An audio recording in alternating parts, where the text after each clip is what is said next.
সারা বাংলাদেশে সবকথা ক্ষতির মুখে একমাত্র আছে কৃষক।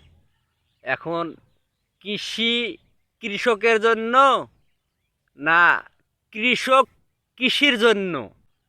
কোনো ফসল করে কৃষক সুষ্ঠু আবাদ করে কোনো টাকা পাইছে না।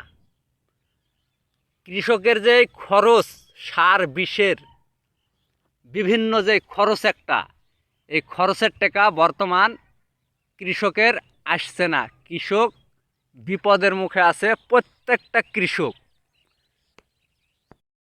পাইকারি বাগুন 500 থেকে 600 টাকা মন,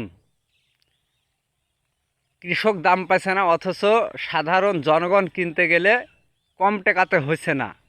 তুলানি খরচ 15 টাকা সর্বনিম্ন, অথচ কৃষককে ছাড় দিছে। এখন মরিচ যারা তুলছে 10 টাকা লিছে কেজিতে, কারণ দাম কম। তে যারা দেখার কথা না তারাই দেখছে, আর যাহারে দেখার কথা তারাই দেখছে না।